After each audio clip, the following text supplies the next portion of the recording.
Oi, gente, sejam todos muito bem-vindos e bem-vindas ao Ponto de Vista, programa de política de Veja. Eu sou a Marcela Rau e aqui a gente sempre traz muita informação, análise e entrevista. Lembrando que estamos ao vivo na Rumo de Veja, no YouTube e também no nosso canal Veja Mais, além das redes sociais. Vamos juntos, então, uma ótima semana começando. A gente começa falando sobre a reunião entre o presidente Lula e o presidente americano Donald Trump. Essa reunião que aconteceu na Malásia no domingo. A gente tem aí o destaque que está na Rumo de Veja. Na nossa manchete, Trump elogia ótima reunião com Lula, mas não garante acordo. Vamos ver. Trazer aqui o destaque completo para vocês acompanharem junto com a gente. O presidente Lula também falou nessa manhã. E o presidente dos Estados Unidos, ele elogiou o presidente Lula, aliás, parabenizou o presidente Lula pelo seu aniversário de 80 anos. Então, ao embarcar para deixar a Malásia, onde se encontrou com o petista no domingo, entre elogios ao brasileiro, ele também disse que a reunião foi ótima, mas não deu garantias de que haverá um acordo para cortar ou reduzir a sobretaxa de 40%, lembrando que já tinham 10%, ao todo, então, 50%, esse tarifaço que foi imposto pelos Estados Unidos a diversos produtos brasileiros. Isso está em negociação. Falando a repórteres, o líder republicano disse que ficou surpreendido com a idade do brasileiro e chamou de um cara muito vigoroso. Durante o encontro ontem em Kuala Lumpur, na capital da Malásia, Lula havia mencionado seu aniversário e afirmado em tom de brincadeira que o americano até poderia comer um pedacinho de bolo. Tivemos uma ótima reunião, quero desejar um feliz aniversário ao presidente, é aniversário dele hoje, vocês sabiam? Ele é um cara bem vigoroso, na verdade, fiquei muito impressionado. Hoje é aniversário dele, então feliz aniversário, contem isso a ele, por favor. Então, apesar de ter declarado que a reunião com o presidente foi muito boa, ele não deu certeza sobre um possível acordo entre os países. Isso está em negociação ainda. O presidente Lula falou mais cedo, vamos acompanhar o que ele disse em relação a essa reunião. E confesso a vocês que foi surpreendentemente boa a reunião que eu tive com o presidente Trump. Eu vou dizer para vocês, Mauro, que é o negociador, o Márcio, que está aqui representando o Alckmin, e mais o Haddad, que vai participar das negociações. Vocês sabem que se depender do Trump e de mim vai ter acordo. Então é importante que quando vocês sentarem na mesa, que alguém disser não, as coisas que nós descrevemos, vocês têm que saber que não é nem da parte dele e nem da minha parte.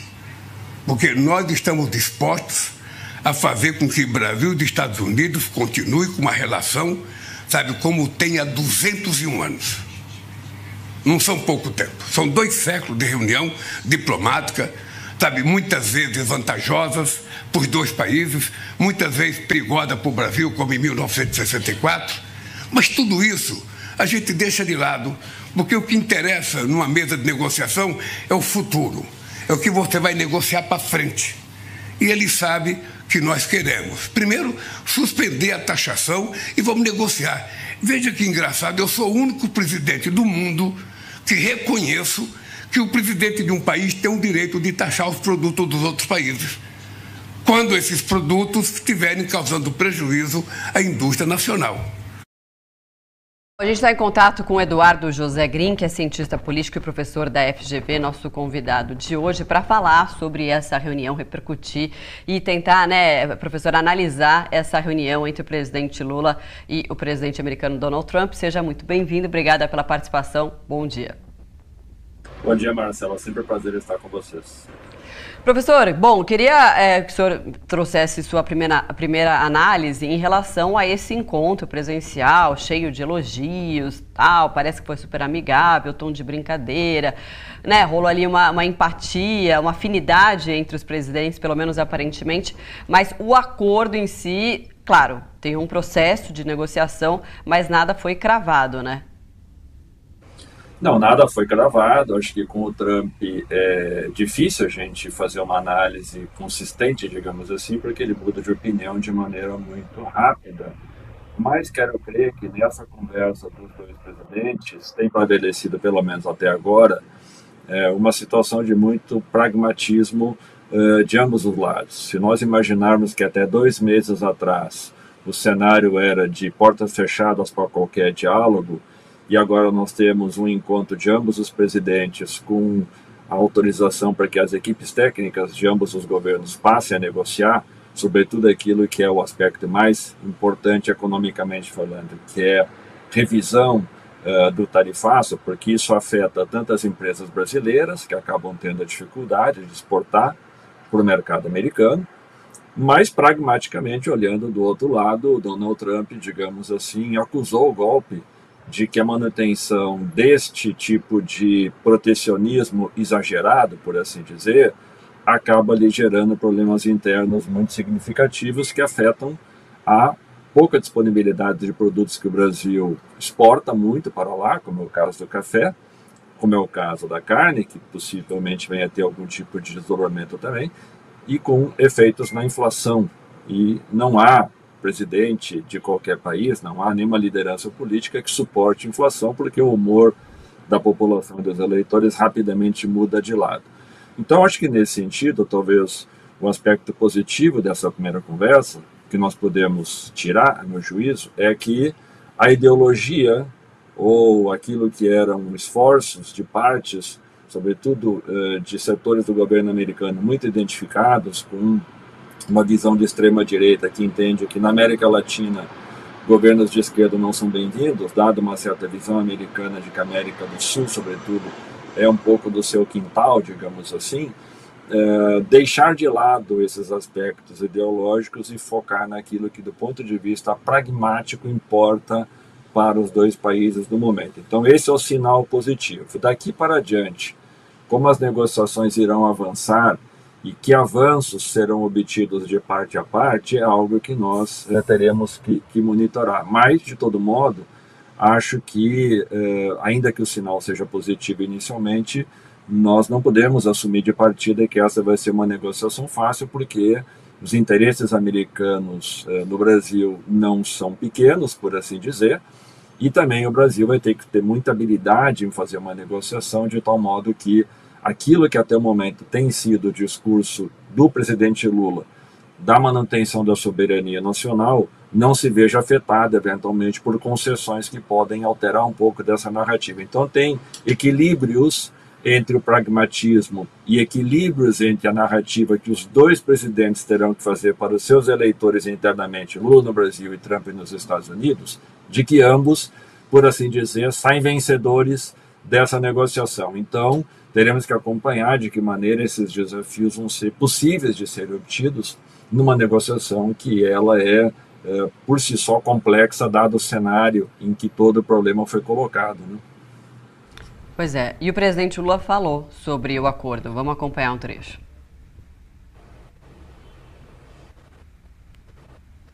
Por isso é que eu acredito no destino.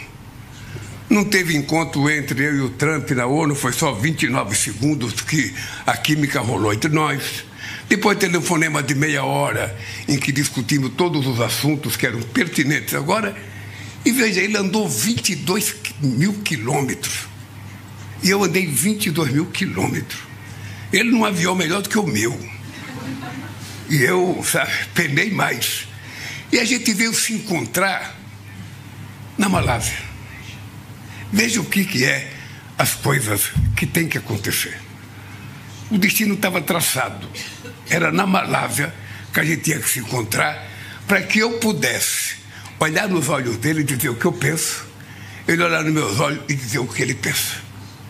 E foi assim que eu tive ontem na reunião uma boa impressão de que logo, logo não haverá problema entre Estados Unidos e Brasil.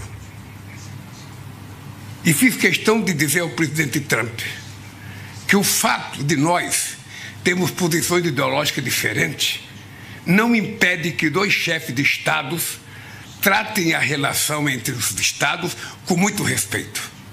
Eu o respeito porque foi eleito presidente da República dos Estados Unidos pelo voto democrático do povo americano, e ele me respeita porque eu fui eleito pelo voto democrático do povo brasileiro. Isso colocado na mesa, tudo fica mais fácil. E aí o presidente ainda cravou que o acordo deve sair em poucos dias. Vamos ver. Eu estou convencido de que em poucos dias nós teremos uma solução definitiva, sabe, entre Estados Unidos e Brasil, para que a vida siga boa e alegre, do jeito que dizia o Gonzaguinha na sua música. É assim que eu volto para o Brasil, satisfeito, sabe? E certo que tudo vai dar certo para o povo brasileiro. Bom, vamos acompanhar, né? Como o senhor falou, professor, o presidente americano Donald Trump é uma figura bastante imprevisível, muda de humor facilmente, também de decisão. Vamos acompanhar o que vai sair de fato desse acordo, mas evidentemente já é um avanço substancial que aconteceu nessa relação que estava em crise entre Brasil e Estados Unidos. O presidente falou, inclusive, sobre isso, né? Sobre essa questão da ideologia é uma coisa e a outra questão comercial é outra. E ainda sugeriu que durante as negociações as tarifas que foram impostas aos produtos brasileiros sejam suspensas. Vamos acompanhar o que de fato deve acontecer, mas, professor, quero ressaltar do lado do ponto de vista político o quanto isso tem sido positivo para o presidente Lula, né? Sim, veja, Marcela, o governo do presidente Lula estava, digamos assim, nas cordas até poucos meses atrás. As avaliações feitas por diferentes institutos indicavam não apenas que a avaliação do seu governo, mas a avaliação dele, Lula, presidente, estavam num processo muito franco de perda de apoio da população. E, num espaço de poucos meses, pesquisa inclusive da Atlas Intel, divulgada na sexta-feira, dá conta pela primeira vez que a avaliação positiva do governo supera, em muitos meses realmente, a avaliação negativa. Quais são os fatores que fizeram com que essa mudança de humor da população acontecesse? Claro que há fatores econômicos, a inflação dos alimentos, sobretudo, que atinge os eleitores de baixa renda, voltou a trazer apoio para o presidente Lula, sobretudo nas regiões Norte e Nordeste, mas a narrativa criada por Lula de defesa da soberania, da defesa do país contra a suposta atuação de uma potência estrangeira, lembrando, como Lula disse no seu discurso há pouco que nós vimos, há manchas na história dos Estados Unidos na relação com o Brasil, tal como, por exemplo, a intervenção para apoiar o golpe militar de 64, que sempre rendeu, na opinião pública brasileira, uma ideia de que os americanos podem intervir em qualquer país, como fizeram aqui, quando isso lhes convém. Então, em alguma medida, dizer que nós estamos nos defendendo contra os americanos é uma narrativa que tem apelo popular. Então, nesse sentido,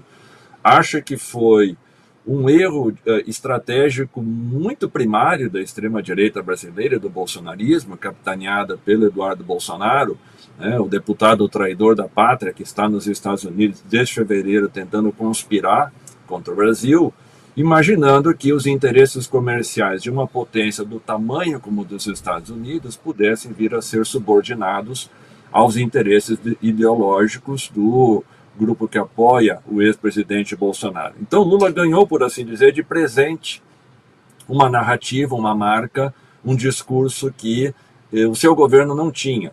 O quanto isso vai durar até 2026, estamos por ver. De todo modo, acho que Lula já tem, no meu entendimento, um pouco da metamorfose do seu próprio discurso. Em que sentido? Ele não poderá, na medida em que as negociações com o governo Trump venham a se confirmar positivas e, portanto, o tarifaço venha a ser reduzido, eventualmente outras questões como a lei Magnitsky venha a ser renegociada com relação à suspensão das autoridades brasileiras, que Lula consiga ser um bom mediador do conflito regional envolvendo sobretudo a Venezuela, mas Lula poderá dizer que ele foi responsável por conseguir um acordo favorável ao Brasil junto aos Estados Unidos. Isso, a meu juízo, seguirá lhe rendendo dividendos eleitorais ao longo de 2026. Então, sim, acho que nós temos aí a possibilidade do governo, que estava muito mal do ponto de vista da relação com a opinião pública, num cenário em que a extrema-direita está dividida, inclusive porque parte dos apoiadores do ex-presidente Bolsonaro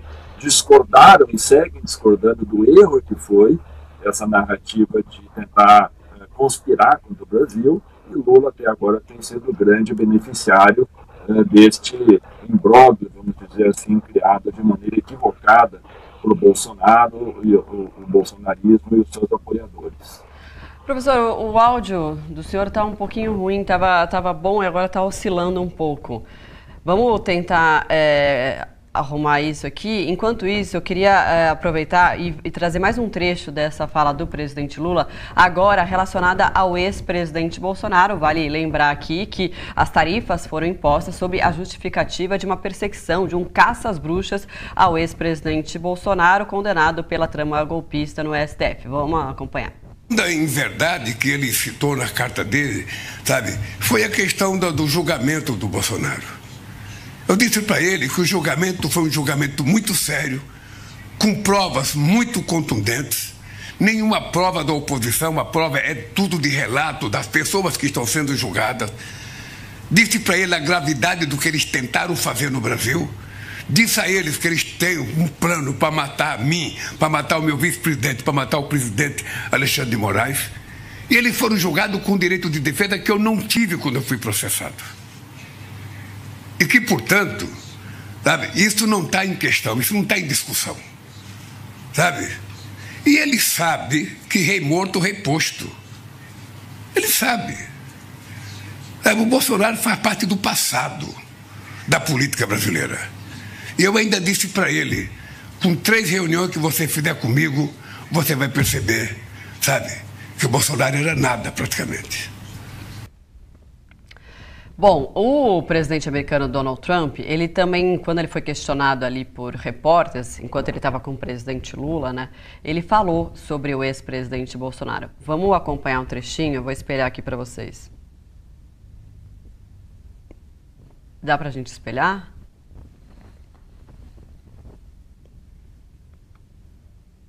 Mr. Bolsonaro, how are you feeling about Mr. Bolsonaro, Mr. President? Well, I've always liked him. I feel very badly about what happened to him. You know? I've always thought he was a straight shooter, but you know, he's gone through a lot. Is this on the agenda today? He's gone through a lot. Is this on the table today? It's none of your business. Where about China? Professor, ainda o presidente americano questionado ali pela repórter falou, não é da sua conta se isso está na mesa de negociação ou não, né? Mas fez ali falou que gostava do ex-presidente, que aconteceu muitas coisas ruins para ele e tal, mas você vê que ele já tirou o pé, né? Não, já tirou o pé. Trump não gosta de negociar com perdedores, digamos assim. E, de fato, o Bolsonaro é muito pequeno para o tamanho da agenda econômica entre os dois países. Bolsonaro poderia ser um empecilho grande para o projeto político de curto prazo que Trump tem para o ano que vem. Importante lembrar que nós teremos eleições de meio mandato legislativas. Trump tem uma séria intenção de conquistar uma grande maioria, manter e ampliar a maioria na Câmara e no Senado, e aumentar, inclusive, se for o caso, também maiorias nas assembleias legislativas dos estados, porque não há dúvida que Trump imagina a possibilidade de reformar a Constituição americana e, inclusive, postular um terceiro mandato. Então, tudo isso pode ser, todo o projeto político de Trump pode ser afetado se a inflação subir. E o Brasil é uma equação-chave nesse sentido, porque exporta produtos importantes para o consumidor americano. Então, Bolsonaro passou a ser, digamos assim, uma peça descartada no tabuleiro da qual Trump está montando a sua estratégia política. Segundo lugar, é que Trump se deu conta que, se ele isolasse demais o Brasil, isso poderia significar uma ampliação do comércio brasileiro com a China, num contexto no qual Trump imagina que é necessário retomar um controle maior, por assim dizer, dos países da América do Sul. Desculpe. Então, mesmo sendo o governo Lula de esquerda, o governo Lula não é Milei na Argentina, o governo Lula não é um governo de direita, como o Trump gostaria, mas ainda assim insistir numa disputa ideológica com um país como o tamanho do Brasil, certamente seria um tiro no pé do projeto político do presidente Trump. Então, acho que Lula, sabendo disso, fala do ponto de vista de rei morto, rei exposto, porque, objetivamente, Bolsonaro não irá influenciar mais os rumos dessa negociação, que está pautada não mais por ideologia, mas passará a ser pautada fundamentalmente por economia. Bom, e outro aspecto aí dessa reunião que foi mencionado é em relação às investidas que o governo dos Estados Unidos tem feito contra a Venezuela, contra a Colômbia, contra países aqui da América Latina, com a justificativa de combate ao narcotráfico. E o chanceler brasileiro, Mauro Vieira, falou sobre isso. Vamos acompanhar. O presidente Lula levantou o tema, disse que a América Latina e a América do Sul, especificamente onde estamos, é uma região de paz, e ele se prontificou a ser um contato, seu interlocutor, como já foi no passado, com a Venezuela, para buscar soluções que sejam mutuamente aceitáveis e corretas entre os dois países, e que o Brasil estará sempre disposto a atuar como um elemento de promoção da paz e do entendimento, e que sempre foi a tradição do Brasil e continuará sendo. E como o presidente Trump respondeu a isso? Agradeceu e concordou, disse que sim.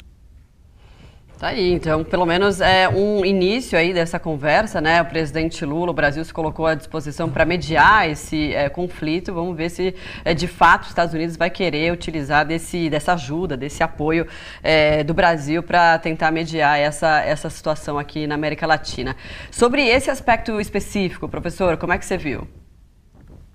Veja, eu acho que o Trump não tem intenção concreta de invadir a Venezuela, tampouco a Colômbia. As experiências recentes de guerras com as partes dos Estados Unidos se envolveu, sobretudo o fracasso enorme no Iraque, a saída desesperada e organizada no Afeganistão depois de 20 anos presente no país, fazem com que a opinião pública americana tenha uma enorme repulsa contra qualquer tipo de intervenção militar no estrangeiro. Isso tem custos financeiros muito altos, isso tem perdas de vidas de soldados americanos, isso não é bem-vindo pela opinião pública americana. Mas, por outro lado, o Trump precisa mostrar que ele tem, por assim dizer, força política suficiente, como ele imagina ser o xerife do mundo, como uma nação que tem 25% dos gastos militares de todos os países estão concentrados nos Estados Unidos. Então isso lhe rende algum tipo de dividendo político, porque passa pelo seu eleitorado que ele é um líder forte, essa sempre é a impressão, de que ele tem capacidade de fazer valer os interesses dos Estados Unidos em primeiro lugar, mas é, a meu juízo, muito mais uma medida dissuasória do que propriamente uma intervenção concreta de invasão. Claro que os Estados Unidos, historicamente, têm feito uso da CIA para desestabilizar governos democráticos na região. O próprio Brasil foi vítima disso em 64. Pode ser que alguma coisa nesse sentido aconteça para desestabilizar ainda mais o governo Maduro. Pode ser que aconteça alguma operação similar àquela que houve no Panamá em 89, quando os Estados Unidos prenderam o líder da época, então, o presidente Manuel Noriega, embora o Panamá é um país muito mais frágil do ponto de vista militar do que a Venezuela. Alguma coisa pode acontecer, mas não entendo que venha a ocorrer algum tipo de invasão terrestre nesse sentido. Por outro lado, Trump também tem sempre um discurso daquilo que tem apelo no seu eleitorado. Nesse sentido, eu falo particularmente do consumo de drogas. Os Estados Unidos é o maior consumidor de drogas, o país que mais consome drogas no mundo, e Trump sabe que boa parte desse consumo provém da Colômbia e também coloca no mesmo pacote Maduro na Venezuela, né? Como se uma medida fácil, vamos dizer assim, nesse sentido, fosse o suficiente para acabar com o fluxo de drogas que provém da América Latina para os Estados Unidos, porque isso lhe rende votos junto ao seu eleitorado. Mas não creio que nós venhamos a ter nada além de uma guerra psicológica, alguma coisa nesse sentido. Por outro lado, para o Brasil isso é muito sensível, porque o Brasil é uma potência que tem intenção de ter uma relação de domínio, não, digamos, imperialista, mas um país que se vê como potência regional na América do Sul, e aceitar que o governo americano faça ameaças ou tente invadir a soberania de outros países da região é algo que dificilmente o Brasil concordará.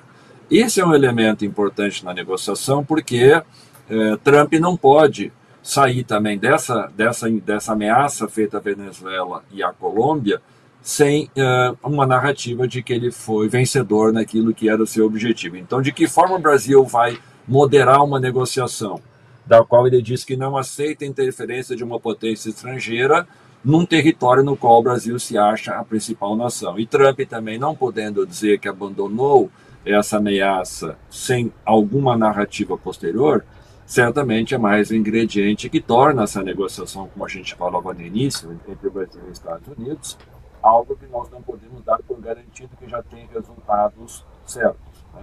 Isso é mais um elemento que complica, vamos dizer assim, o tabuleiro de negociações.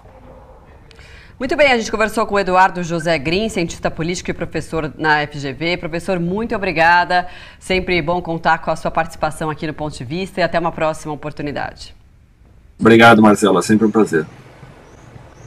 Bom, seguimos aqui. Agora eu vou convidar aqui para participar do Ponto de Vista o nosso repórter Ricardo Chapola, que fez uma entrevista, uma reportagem, vou mostrar aqui para vocês só um minutinho, uma reportagem muito boa para a revista da edição da semana passada, que traz uma pesquisa exclusiva mostrando o desempenho da oposição e do governo nas redes sociais. Pesquisa exclusiva mostra a batalha nas redes entre governo e oposição ainda mais acirrada. Levantamento da Nexus, né, que aponta que Lula melhorou a sua posição na disputa, segundo adversários, às custas de investimentos milionários e uso de robôs. Chapola está aqui com a gente, seja bem-vindo, Chapola, bom dia para você. Bom, eu li essa reportagem, também na sexta-feira a gente fez uma entrevista com o diretor da Nexus, que também explicou um pouquinho desse cenário, desse levantamento que vocês trazem de maneira exclusiva na revista da semana passada. Queria então que você contasse um pouquinho para a gente como que o governo conseguiu crescer nesse ambiente que é tão dominado pela direita. Bom dia. Bom dia, Marcela. Bom dia para todo mundo que está acompanhando aqui a gente. Bom, a gente percebeu, por meio dessa pesquisa, que é um retrato do que tem acontecido aí, pelo menos desde do meio do ano, na verdade, desde a virada do ano, quando o próprio presidente Lula, ele já tinha começado a expor publicamente um descontentamento com a comunicação do governo e também do partido, com a base, principalmente a partir das redes sociais. E o que a gente percebeu ao longo desse tempo é que algumas coisas permitiram que o governo desse respostas que fizessem com que ele melhorasse ali no ambiente digital. Logo depois que o Lula fez essa cobrança pública, ele implementou uma das maiores mudanças que eu acredito que são responsáveis por ter causado essa mudança de movimentação da esquerda e do governo nas redes sociais, que foi a chegada do Sidônio Palmeira ao governo. O Sidônio, para a gente lembrar, ele foi marqueteiro da campanha vitoriosa do Lula sobre o Bolsonaro em 2022, e ele chegou com a carta branca para fazer as medidas que fossem necessárias para fazer o governo melhorar a sua comunicação.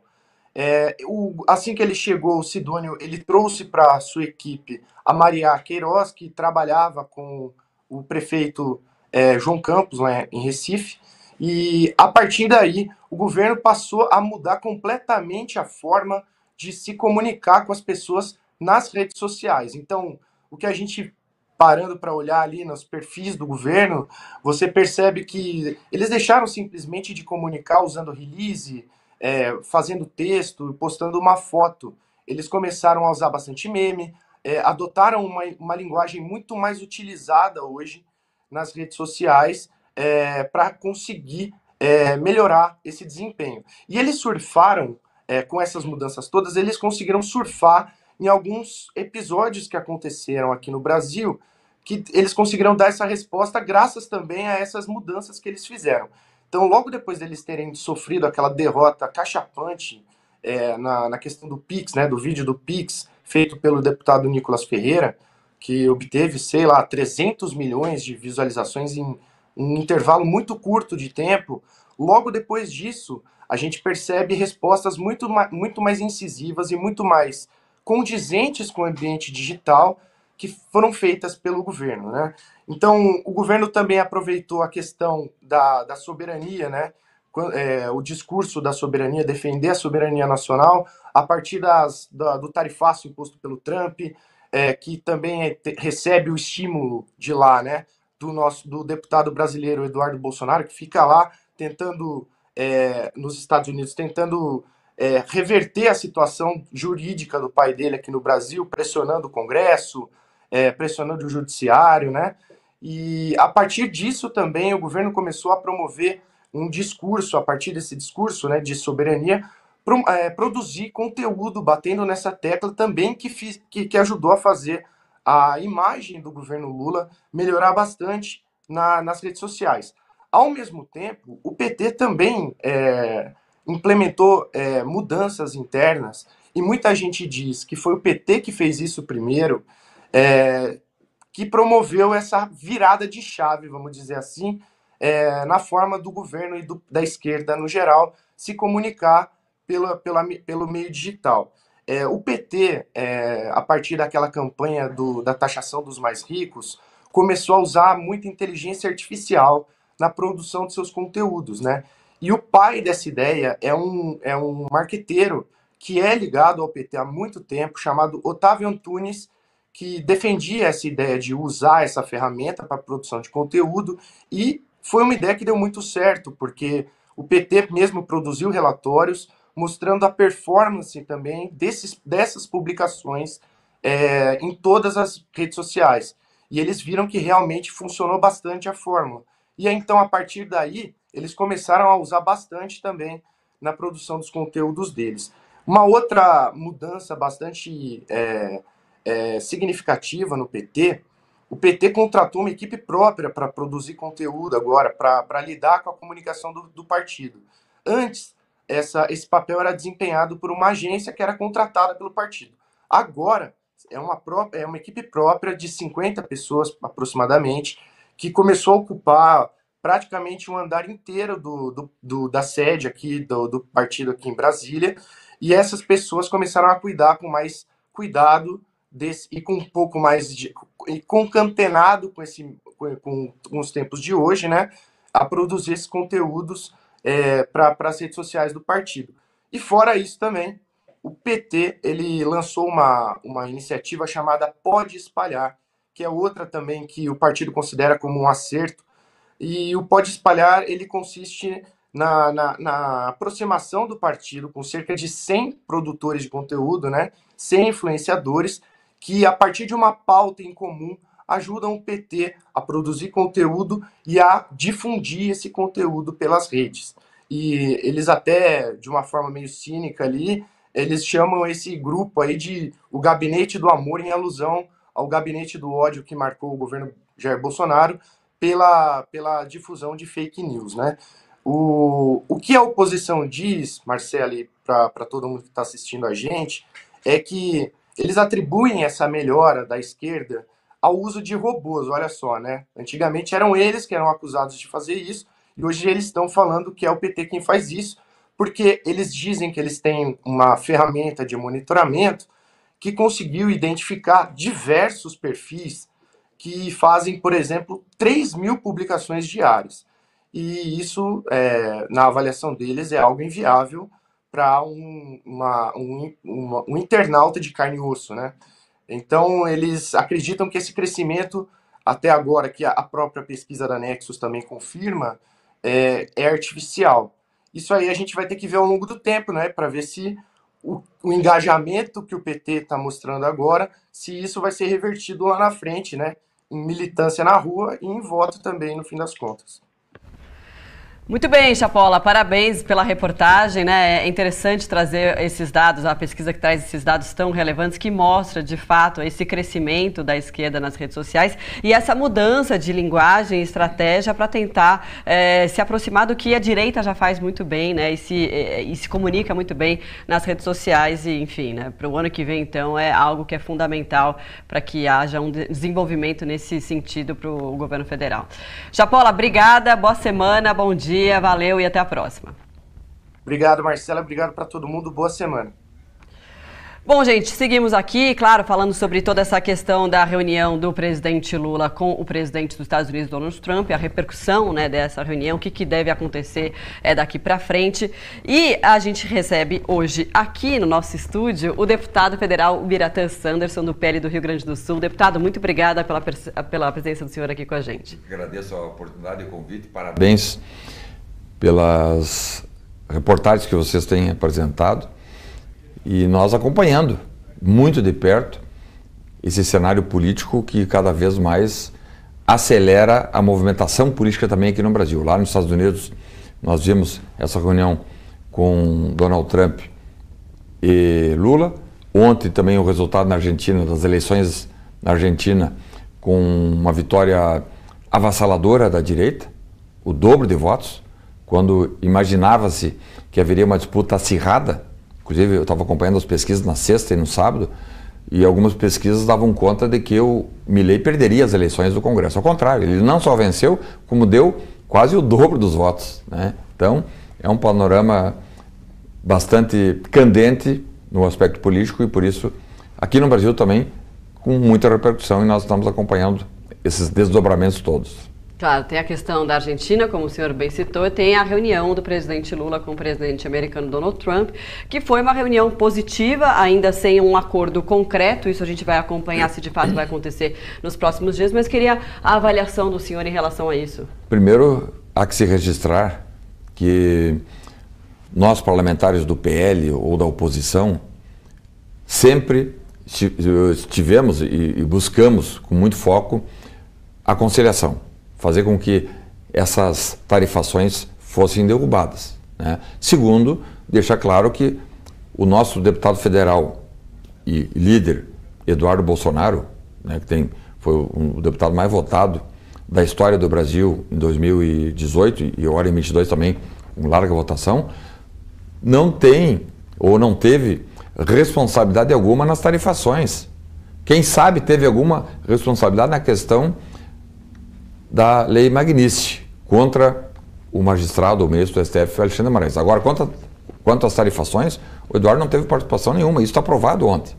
Então, tem ações penais contra o Eduardo. Por que está aprovado ontem? Aprovado porque Donald Trump, em momento algum, falou que as tarifações eram políticas. E disse, inclusive, asseverando que as tarifações eram para proteger o mercado norte-americano. Não, mas naquela primeira carta em que ele colocou a taxação, ele cita de forma muito direta que tem um embasamento político, né, a tarifação. Na fala dele de ontem, ele deixou muito claro. Talvez agora num segundo cenário, ele deixou claro que ele precisava proteger o mercado norte-americano e por isso fez as tarifações. Agora, qual vai ser o resultado prático dessa reunião de ontem, nós não sabemos. Porque o Donald Trump, quem conhece sabe, ele é um estrategista, né? Quem sabe ele vai lá, aperta a mão, né? Disse que o Lula tem tudo para tratar de uma conciliação e tal, mas vamos ver o que virá de concreto. E a partir disso, haverá também desdobramentos aqui no cenário político brasileiro, no Congresso Nacional. Quem sabe, se eles não, muito bem, então tá, né? Vamos lá, vamos diminuir as tarifas, porque ele não vai, na minha observação, ele não vai zerar as tarifas. Ele deve diminuir a tarifação, mas eu quero que o clima político, enquanto os Estados Unidos, melhore, né? Qual a razão para, por exemplo, o adversário político de Lula, Jair Bolsonaro, estar preso? Ah, deu um golpe de Estado, mas que golpe que ninguém viu? Eu participei lá, eu assisti o julgamento no STF. Eu sou da área do direito, conheço alguma coisa de direito penal, afinal de contas fiquei 25 anos na Polícia Federal e não vi nenhuma prova material concreta a indicar um único crime. Então, se para nós aqui, que estamos vivendo o clima brasileiro, não conseguimos enxergar nenhum crime, imagina para uma autoridade norte-americana. Ele precisa de algo concreto. Ah, está preso por quê? Matou, se envolveu em uma relação de corrupção, tem envolvimento com o narcotráfico? Não. Então, é isso que nós precisamos entender para pacificar o Brasil. Eu, sinceramente, não vejo como o Brasil passar por uma pacificação a não ser de um debate que inclua anistia. Anistia ampla, geral e restrita, olhando para frente, virando essa página e possibilitando que o Brasil consiga caminhar. Afinal de contas, aqui dentro, todos somos brasileiros. Não dá para uma banda trabalhar num sentido e a outra banda no outro. Mas isso, para ver a pacificação, insisto, anistia ampla, geral e restrita é o remédio para nós pacificarmos o Brasil. Deputado, também o senhor é vice-líder da oposição na Câmara dos Deputados, né? Já que o senhor tocou nesse ponto, o Sócrates falou recentemente que vai voltar a insistir nessa pauta. É uma pauta que é difícil, né? Tem muita polêmica envolvida, tem muita resistência em relação a esse tema. Queria saber se de fato agora a oposição vai insistir nisso e como que pretende fazer com que o projeto avance. Na verdade, a oposição nunca desistiu da pauta anistia. É que, a pedido do presidente da Câmara, nós demos uma trégua por 3 semanas, né, e ali foram tratados sobre outros temas, porque os próprios governistas, os petistas diziam, a oposição só quer tratar de anistia e não olha para os problemas do país. Como se a questão da anistia não fosse um problema para o Brasil. Claro que é, tem que ser resolvido isso. Não foi, se não for em 25, tem que ser em 26, 27. Sem anistia, o Brasil não vai ser pacificado. Bem, mas aí nós por 3 semanas não vamos tratar de anistia. Aprovamos lá vários projetos, vários, né? Inclusive a questão do imposto de renda. Então agora, passado esses projetos, nós vamos voltar a insistir com a anistia. Anistia que não quer dizer que Bolsonaro e o núcleo duro passem a ser elegíveis, isso é uma outra questão. A questão da inelegibilidade é uma questão de direito eleitoral administrativo. A questão penal é essa que nós estamos observando com Bolsonaro e outros condenados a 25, 26, 27 anos de reclusão. Essa questão criminal é que tem que ser resolvida via anistia. A questão de Bolsonaro participar ou não das eleições do ano que vem é uma questão que tem que ser resolvida, e será resolvida, tenho certeza, pela Justiça Eleitoral, pelo Tribunal Superior Eleitoral. E nesse sentido que nós vamos trabalhar já essa semana em Brasília, para que o projeto de lei de anistia, que já tem urgência aprovada na Câmara, foram 311 deputados e deputadas que disseram sim ao requerimento de urgência, porque o projeto seja discutido em plenário. Se passar, e hoje nós já temos um planilha apontando que cerca de 280 parlamentares querem votar a anistia, não a dosimetria, a anistia. Se passar, e acredito que na Câmara passa, aí vai para o Senado também vai fazer outra discussão, ainda tem a fase da sanção. E o PL da dosimetria não? O PL da dosimetria não, porque é uma invenção jurídica, isso aí não existe dentro do direito constitucional brasileiro. Dosimetria é ato típico da magistratura, nem Ministério Público, nem Presidente da República podem encostar em dosimetria. Dosimetria é um ato típico dos juízes. Não tem como tratar de dosimetria dentro do parlamento. O parlamento tem a possibilidade constitucional, que é a de anistia. E é nesse rumo que nós vamos trabalhar. Agora, deputado, essa questão envolvendo o deputado Eduardo Bolsonaro, que o senhor citou, e que o senhor fala que o deputado não teve a ver com o tarifaço, mas essa articulação que foi feita, né, para pressionar as autoridades brasileiras contra esse processo que acabou condenando o ex-presidente Bolsonaro, essa situação não acabou sendo ruim para a oposição? Porque a leitura que o eleitor fez foi de que estava se atacando a soberania do país e deu esse discurso para os governistas, para o governo, de soberania, mais desse discurso nacionalista, né? Que é um discurso muito utilizado pela direita. Esse mesmo discurso não foi utilizado lá quando vários agentes políticos foram ao exterior, com dinheiro público, inclusive. O Eduardo não está com dinheiro público lá. Mas vários parlamentares foram com dinheiro público do povo brasileiro para dizer que em 2016 tinha acontecido um golpe de Estado no Brasil. Isso sim é atentar contra a democracia e contra a soberania nacional. E aí ninguém fala disso. O parlamento decidiu sobre o impeachment de Dilma Rousseff. Câmara e Senado. O STF, na época, participou do processo, disse que o processo foi todo rígido, constitucional e regular. Agora, né, de forma até mais branda, o deputado federal Eduardo Bolsonaro está nos Estados Unidos fazendo um papel que é, na minha observação, heróico até. Qual é o papel dele? Denunciar os abusos que acontecem no Brasil. Vai denunciar esses abusos para quem? Para a China? Para a Argentina? Para Cuba? Não, ele só pode denunciar isso nos Estados Unidos, que é a maior democracia do mundo, a maior economia do mundo, o maior poderio bélico do mundo. Prova disso é agora Donald Trump e Lula ontem se reuniram e teve repercussão aqui no Brasil de forma muito grande. Então, Eduardo Bolsonaro está fazendo aquilo que tinha que fazer. Ele jamais, em momento algum, atentou contra a soberania nacional brasileira. Agora, ele denunciou, e nós estamos denunciando aqui no Brasil, uma cruzada autoritária de abusos que tem que ser denunciados, sob pena de nós lá na frente sermos acusados. Pô, todas aquelas ações abusivas e ninguém denunciou para o mundo estrangeiro. Como é que lá o PT se organizava e foi ao estrangeiro denunciar o que eles lá na época diziam que era um golpe, o impeachment de Dilma Rousseff? E vocês não vão fazer nada, então o Eduardo está fazendo muito bem.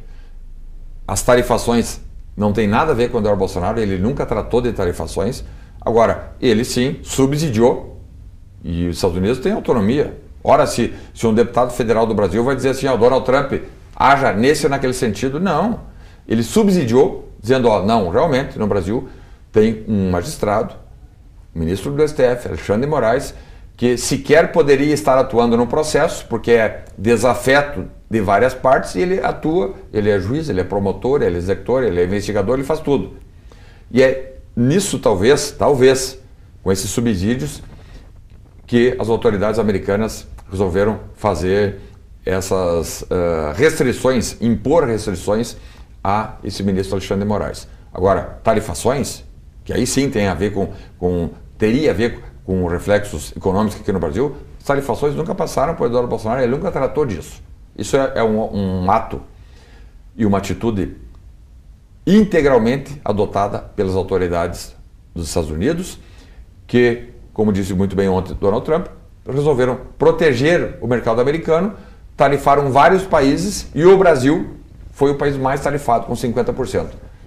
Oxalá haja ações no sentido de que essas tarifações diminuam, porque faz muito mal ao mercado brasileiro, mas é importante também nós assinalarmos aqui que não dá para aceitar Jair Bolsonaro preso, o candidato a vice-presidente na época, general Braga Neto, preso, sem acusação. Como é que um general 4 estrelas, que não tem crime nenhum apontado, precisa de algo do material concreto, está preso já, sei lá, mais de 6 meses, né? Várias pessoas presas lá, do 8 de janeiro, do 9 de janeiro. Esse cenário precisa ser resolvido. Não acredito que o STF vai resolver, já demonstrou isso. Não acredito que o Palácio Planalto, com Lula, Lewandowski, enfim, Gleisi Hoffmann, vão resolver essa questão das perseguições. Quem é que tem que resolver? O Congresso. O Parlamento brasileiro tem o papel de pacificar o Brasil. E a pacificação passa necessariamente pela aprovação do projeto de lei de anistia. Agora, deputada, para a gente encerrar, eu queria falar voltar aí essa questão da reunião Lula-Trump, né? Essa aproximação do presidente americano com o presidente brasileiro, claro que é uma aproximação comercial, mas que antes não existia simplesmente, né? Estava em crise essa situação, e a gente viu até um clima amistoso entre o presidente Lula e o presidente Donald Trump.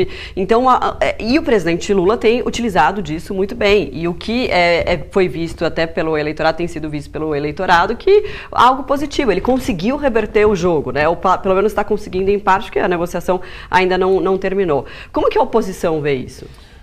Na verdade, o Lula está agindo ainda de forma atrasada, porque ele esteve nos Estados Unidos, foi convidado a participar de uma reunião com o Donald Trump e não quis. Alguns dizem, inclusive, que ele fugiu, que ele chegou a evitar, dizer, não tenho agenda para falar com o presidente dos Estados Unidos. Então agora, nessa conferência, né, ele foi orientado, muito provavelmente pelo corpo diplomático, sentou. Donald Trump senta com várias autoridades do mundo afora, e o Brasil, sendo a 10ª economia do mundo, não pode ficar fora disso. Vamos ver qual é o resultado. Já na foto oficial o Lula não estava, vejam bem, na foto oficial em que Donald Trump, nessa conferência que acontece lá no estrangeiro, na Ásia, uma foto com todas as lideranças, por que o Lula não está nessa foto? Isso para mim é simbólico, emblemático. Alguma razão há para que Lula não esteja naquela foto oficial com Donald Trump e outros presidentes de países importantes. Mas qual a razão o senhor acha que é? A razão, na minha observação, é de que Donald Trump condicionou, nós não sabemos, o que foi tratado sobre essa reunião ali em público, todo mundo viu. Mas e a reunião que aconteceu em portas fechadas? Será que Donald Trump não condicionou? Muito bem, vamos lá, vamos baixar as tarifas, vamos melhorar as relações diplomáticas entre Brasil e Estados Unidos, mas o senhor vai ter que provar para o mundo que o Brasil é uma democracia. Por que o adversário político do Brasil está preso? Teve um golpe, mas prova de golpe. Eu tenho que provar o golpe, né? Sem essa comprovação, quem sabe, né, Donald Trump tenha condicionado, e é por isso que nós estamos aguardando um resultado finalístico, concreto, né? O fato dele fazer um vídeo ali, cumprimentar, e inclusive nas falas ele deixou muito claro, Donald Trump, que sempre confiou em Bolsonaro, que é um homem honesto, um homem que se apresentava sempre bastante fiel e leal ao povo brasileiro. Vamos aguardar as cenas dos próximos capítulos, muita coisa vem pela frente, mas o importante é que o Congresso Nacional Brasileiro, Câmara e Senado, tenham a responsabilidade de devolver a democracia ao povo brasileiro, que na minha observação hoje, a democracia nossa está claudicante, né? Várias pessoas presas, e para o direito penal ser utilizado para resolver as questões políticas, né, é muito ruim. Não é o direito penal que resolve as questões políticas, é a política. A política tem que ser resolvida com a política. A exceção de corruptos flagrantes, de pessoas envolvidas com narcotráfico, de pessoas, agentes políticos envolvidos em homicídios, né, ou de algum crime concreto, né. Ilações, conjecturas utilizadas para fazer a condenação de Jair Bolsonaro há 27 anos não são suficientes para deixar o Brasil nesta quadra complicada no aspecto político. Muito bem, a gente recebeu aqui o Biratã Sanderson, do PL do Rio Grande do Sul, deputado, vice-líder da oposição na Câmara. Deputado, agradeço demais a sua presença aqui no nosso estúdio e até uma próxima. Parabéns a vocês, contem comigo sempre. Boa semana. Gente, Joel, vou aqui para a câmera fechada para a gente trazer um destaque que está na home de Veja. Olha só, uma pesquisa que saiu agora. Aí, uma pesquisa que saiu agora é da Paraná Pesquisas. Lula abre vantagem sobre Tarcísio, Michele e Bolsonaro. Vou trazer aqui os números para você. Pode colocar na tela cheia, porque aí o deputado consegue se despedir. Com aprovação ao seu governo em recuperação nas últimas semanas, o presidente Luiz Inácio Lula da Silva também melhorou as suas condições na disputa pela presidência da República em 26, em todos os cenários em que foi testado contra uma candidatura bolsonarista, segundo o levantamento dos dias 21 e 24, feito pelo Instituto Paraná. De acordo com o Instituto, quando o adversário em um eventual segundo turno é o governador de São Paulo, Tarcísio de Freitas, o presidente tem 44,9% contra 40,9%. É um empate técnico, quase no limite da margem de erro. Antes, em agosto, esse número era um pouco diferente. Lula e Tarcísio estavam numericamente empatados em 41,9%. Já com a ex-primeira-dama Michele Bolsonaro, tá aqui, ó, Lula tem 44,7% das intenções de voto contra 41,6% da adversária. Em agosto, Michele aparecia à frente com 43% e Lula com 42,3%. Num outro cenário, que é com o ex-presidente Jair Bolsonaro, a gente tem os seguintes números. Lembrando que Bolsonaro está inelegível e preso, além de ter e condenado a 27 anos de prisão. Lula tem 44,9% das intenções de voto contra 41,6% de Bolsonaro. Em agosto, era o ex-presidente quem aparecia numericamente à frente. Muito bem, então, esse levantamento do Instituto Paraná Pesquisas trazendo essa melhora aí para o presidente Lula em relação às eleições de 2026. Gente, uma ótima semana, agradeço demais a participação, a audiência, as mensagens de vocês aqui hoje. A gente volta amanhã com muita análise, entrevista e informação. Até lá, tchau, tchau.